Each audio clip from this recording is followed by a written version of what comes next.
নমস্কার বন্ধুরা, filmi Indian Bengali চ্যানেলে তোমাদের স্বাগত।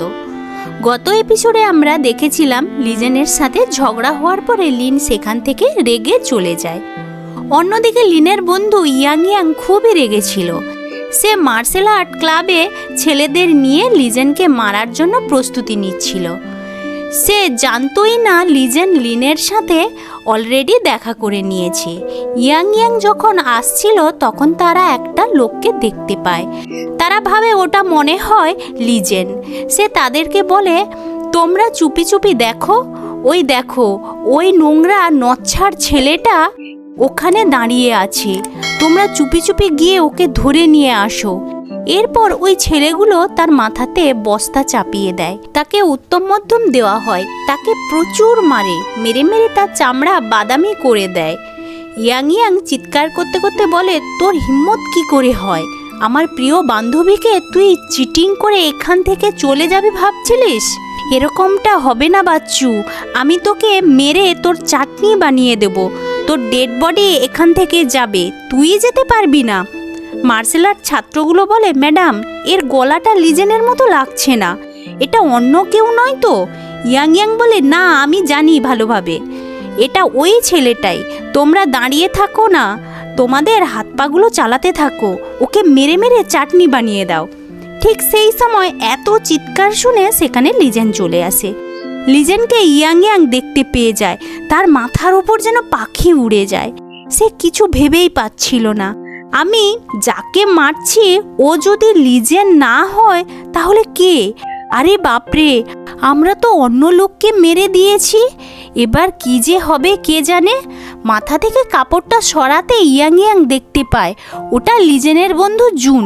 সে চিৎকার করতে করতে বলে, আমি কি করেছি? তোমরা কি পাগল হয়ে গেছো? আমাকে তোমরা কেন মারছো? আমি তোমাদের নামে থানায় রিপোর্ট করব।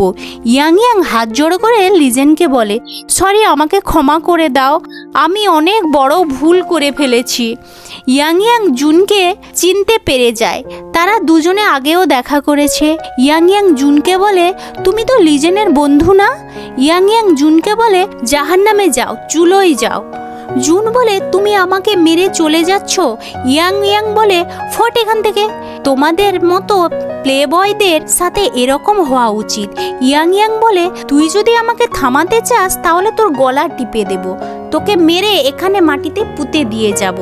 এরপর ইয়াং ইয়াং লিজেনের দিকে আঙ্গুল দেখিয়ে বলে, ওই চিটার, এরপর থেকে যদি তুই এই এলাকায় বা এ চত্বরে আসো তাহলে সেটা ভাববে তোমার শেষ দিন। চলো এবার আমরা কেটে পড়ি। ইয়াং ইয়াং লিনের বন্ধু হওয়ায় বন্ধুত্বটা আদায় করে দিয়েছে।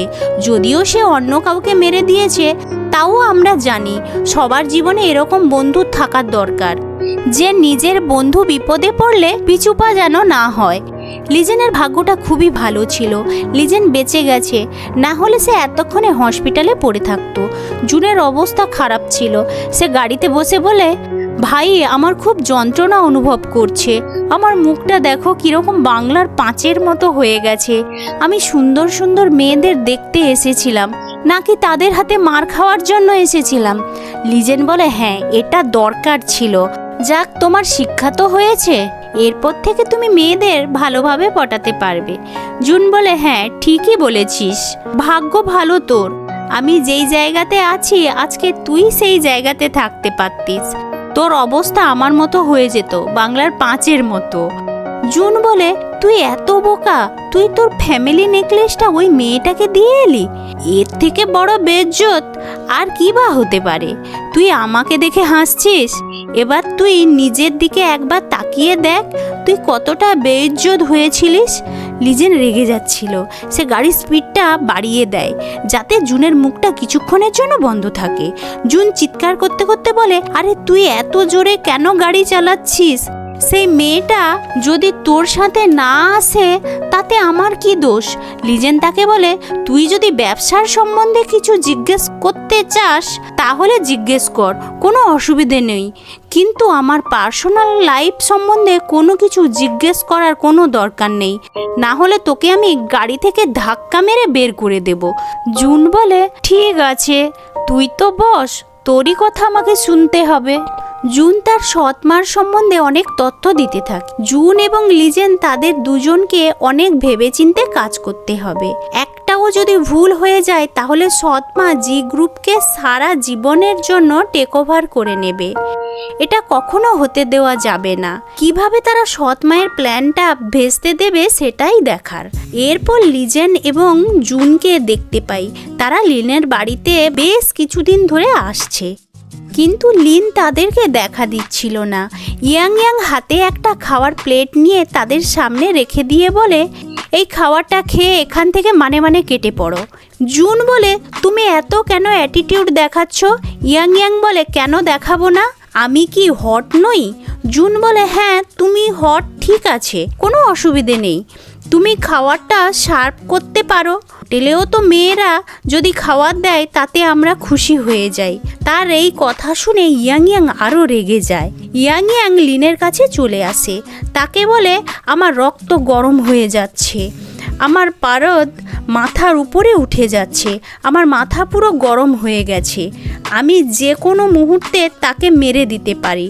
সে বলে, আমি এই লিজেনের বন্ধুটাকে একদম সহ্য করতে পারছি না।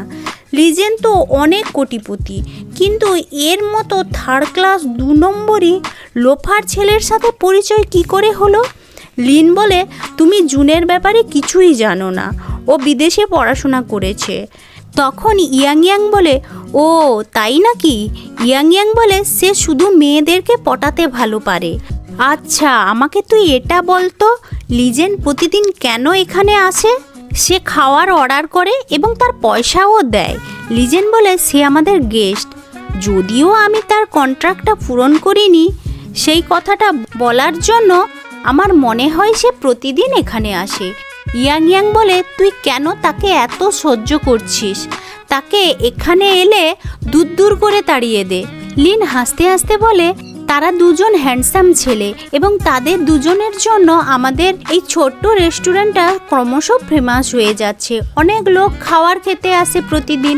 তার বন্ধুটা বলে, আরে বাস, আমি তো এটা কখনো ভাবিনি, তুই তো বিজনেস ওমেন হয়ে গেছিস রে।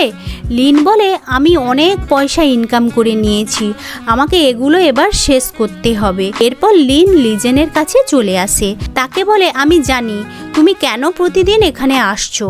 কালকে আমরা ট্রাস্টে যাব এবং সেখানে সমস্ত দেনা পাওনা সেখানে মিটিয়ে নেব।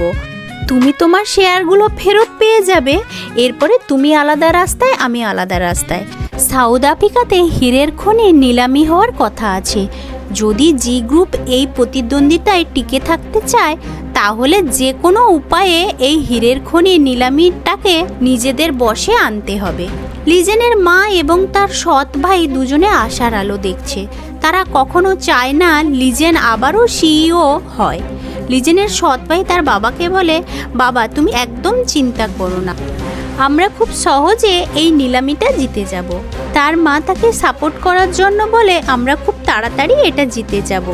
লিজেনের বাবা বলে, এখনও নিলামিটা শেষ হয়ে যায়নি, যখন জিতে যাব তখন তোমরা বকবক করবে। আরে বাপরে, এটা কি হয়ে গেল? একটা ছোট কোম্পানি 1.7 বিলিয়নের চাল চেলে দিয়েছে। তার মা এবং ছেলের অবস্থা পুরো খারাপ হয়ে যায়, তাদের চোখ বড় বড় হয়ে যায়।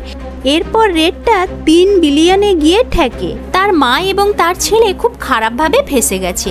তাদের কাছে 3 বিলিয়নের বেশি পয়সা নেই, কিছু করারও ছিল না। তারা সেই নিলামিটা হেরে যায়। এরপর তার বাবা বলে, কি হলো? কিছুক্ষণ আগে তো তোমরা খুবই বড়বড় করছিলে, এবার কি হলো? একটা ছোট্ট কোম্পানি আমাদেরকে হারিয়ে দিল। আকাশ পাতাল যা হবে হোক, তুমি আমাকে যে করে হোক এই হীরের খনিটা আমার চাই, আমি কিছুই শুনতে চাই না। লিজেনের বাবা তার মাকে যাওয়ার সময় বলে যায়, যদি তুমি এই ডায়মন্ডের খনিটা আমাকে না এনে দিতে পারো তাহলে সিইওর পদ থেকে তুমি ইমিডিয়েট সরে যাও, তোমার সিইওর পদে থাকার কোনো অধিকার নেই।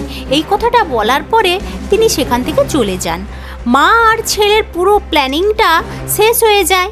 অন্যদিকে জুন যখন মোবাইলে নিউজটা দেখেছিল, সে লিজেনকে বলে, আরে ভাই, এটা কি হলো? তোমার মা এবং তোমার ভাই নিলামিটা জিততে পারেনি। আমি ভেবেছিলাম তারা এই নিলামিটা জিতে যাবে, কিন্তু একটা ছোট্ট কোম্পানি তাদেরকে হারিয়ে দিল। লিজেন কোনো রেসপন্স করছিল না। জুন তাকে বলে, আরে বাপরে, তুই কি বোবা হয়ে গেছিস নাকি রে? কিছু তো বল, এটাই তোর শেষ সুযোগ। সৎমা ফেল হয়েছে, তোর বাবাও প্রচুর রেগে আছে, লোহা গরম আছে, এই সময় হাতুড়িটা মেরে দে। এই সময় একটা অ্যাকশান নিলে সিওর পদ থেকে তোকে কেউ সরাতে পারবে না। লিজেন চুপ ছিল, সে কোনো কিছু জবাব দিচ্ছিল না। তার বন্ধুটা তাকে বলে, আরে বাপরে, তোর কি মুখে আঠা চিপকে গেছে? তুই একবার জবাব তো দে। অনেকক্ষণ পরে লিজেন তার মুখটা খুলে। লিজেন জুনকে বলে, দাঁড়া, তুই চিন্তা করিস না, এত উতলা হওয়ার কোনো দরকার নেই। লিন এখন একটু আমার উপর রেগে আছে, তাকে একটু শান্ত হতে দে, তারপরে সব কিছু ঠিক হয়ে যাবে। জুন বলে, আরে বাপরে, এত বড় সম্পত্তি তোর কোনো কিছু লাগবে না? একটা মেয়ের জন্য তুই পাগল হয়ে গেলি? ভালোবাসা বাস, গাড়ি আর ট্রেনের মতো, একটা যাবে আর একটা আসবে, কিন্তু সম্পত্তি চলে গেলে বাঁচবি কি নিয়ে, খাবি কি? লিজেন বলে, যদি আমি দুটো একসাথে পেয়ে যাই তাহলে তো কোনো অসুবিধা নেই। জুন বলে, ঠিক আছে, তুই তোর মনোবাঞ্ছা পূর্ণ করার চেষ্টা কর, তুই স্বপ্নের দুনিয়াতে থাক। তোর মা এদিকে হীরের খনিটা পায়নি বলে পাগল হয়ে যাচ্ছে। বাবা, কি ফ্যামিলি রে, আমি তো কিছুই বুঝে উঠতে পারছি না। লিজেন তার বন্ধু জুনকে বলে, আচ্ছা তুই একবার ভাবতো ওই ছোট্ট কোম্পানিটা কোথা থেকে এসেছে? লিজেন হাসতে থাকে। জুন তাকে বলে, আরে বাপরে, এই ছোট কোম্পানিটা কি তোর? এইবারে আমি বুঝতে পেরেছি, কিছুদিন আগে তুই ইউরোপে গেছিলিস, তাহলে এই কোম্পানির জন্যই গেছিলিস? লিজেন বলে, হ্যাঁ, ঠিকই ধরেছিস তুই। আমি ওই ছোট কোম্পানিটার নাম রেখেছি ফস্টার, কারণ লিনের নামের মানেটা এটাই। জুন বলে, আরে বাস, তুই তো একটা দারুণ চাল চেলেছিস। লিজেন মনে মনে হাসছিল, সে যেটা করার ছিল সেটা করে দিয়েছে, এটাই দেখার বিষয় রেজাল্ট কি আসে। পরের দিন সকালবেলায় লিন এবং লিজেন দুজনের ট্রাস্টে যাওয়ার জন্য রেডি হয়ে যায়। কাজটা হয়ে যাওয়ার পরে তাদের এই দুজনকে আমরা দুঃখী দেখতে পাই। তারা দুজন একে অপরকে অনেক কিছু বলার চেষ্টা করে, কিন্তু দুজন দুজনের চোখের দিকে তাকিয়ে থাকে, কেউ কাউকে কিছু বলতেই পারছিল না। দুটো মন দুঃখী ছিল। কিছুক্ষণ পরে লিন লিজেনকে বলে, এগ্রিমেন্ট সাইন হয়ে গেছে, আমি আর তোমার কোনো কাজে আসবো না।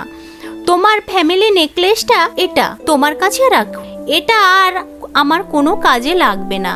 তুমি যখন ফ্রি হবে তখন আমাকে বলে দেবে, ম্যারেজ রেজিস্টার অফিসে গিয়ে আমরা ডিভোর্স নিয়ে নেব।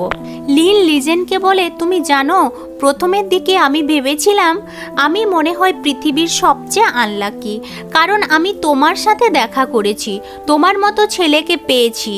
পরে আমি জানতে পারলাম আমি তো এই প্ল্যানের অন্তর্গত ছিলাম। তুমি তো প্রথম থেকেই আমাকে চুজ করে রেখেছিলে, যাতে আমাকে টার্গেট করে আমাকে ফাঁসাতে পারো এবং তোমার কাজটা যাতে হয়ে যেতে পারে। শুধু এটা নয়, তুমি প্রথম থেকে আমাকে বোকা বানিয়ে এসেছো। আমি তো তোমার বন্ধু হতে চেয়েছিলাম, তোমাকে সাহায্য করতে চেয়েছিলাম, তুমি তো শুধু আমাকে টিস্যু পেপারের মতো ব্যবহার করেছিলে। আমি তোমার ওপরে রাখতেও পারতাম না, কারণ আমার কাছে কোনো অপশান ছিল না। যদিও তুমি আমাকে $10 মিলিয়ন দিয়েছো এবং আমার ফ্যামিলিকে তুমি অনেক সাহায্য করেছো। লিজেন তাকে জিজ্ঞেস করে, আচ্ছা আমি তোমাকে চিট করেছি, সেই জন্য তুমি আমার কাছ থেকে ডিভোর্স চাইছো? লিন কাঁদতে কাঁদতে বলে, তুমি জানো না আমি তোমাকে কতটা ভালোবাসি। আমি তোমাকে আস্তে আস্তে ভালোবাসতে শুরু করেছিলাম। আমি গরিব হতে পারি, কিন্তু আমারও মান সম্মান আছে। তুমি আমাকে মিথ্যে কথা বলেছো, আমি আর তোমার কোনো কাজে আসবো না। এই নাও তোমার ফ্যামিলির হার, আমার জীবনটা আমাকে ফিরিয়ে দাও, আমাকে মান সম্মানের সাথে বাঁচতে দাও, আমি চলে যাচ্ছি। লিন যদি সেখান থেকে চলে যায়, সে তাহলে আর কোনো দিনই ফিরে আসবে না। লিজেনকে কিছু একটা তো করতেই হবে, লিন যাতে তার উপরে বিশ্বাস করে, সেই চেষ্টা তাকে করতে হবে। এরপর লিজেন লিনের হাতটা ধরে নেয়, তাকে এক ঝটকায় কাছে টেনে নেয় এবং তাকে কিস করে দেয়। বলে, আমি খুবই লজ্জিত, আমিও খুবই কষ্ট পাচ্ছি। যদি আমি জানতাম আমি তোমাকে ভালোবেসে ফেলবো, তাহলে আমি তোমার কাছে কোনো দিন দেখা করতাম না। আমি তোমাকে কষ্ট দিতে চাইছিলাম না। তুমি আমার ফিলিংসটা একটু বোঝার চেষ্টা করো। লিন বলে, তুমি আর আমাকে মিথ্যে কথা বলতে পারবে না। আমি এরপর থেকে তোমার কোনো কথা শুনবো না। এরপর লিজেন খুবই ইমোশনাল হয়ে যায়। সে লিনকে বলে, আমি মিথ্যে কথা বলছি না, আমি সত্যিকারে তোমাকে ভালোবাসি।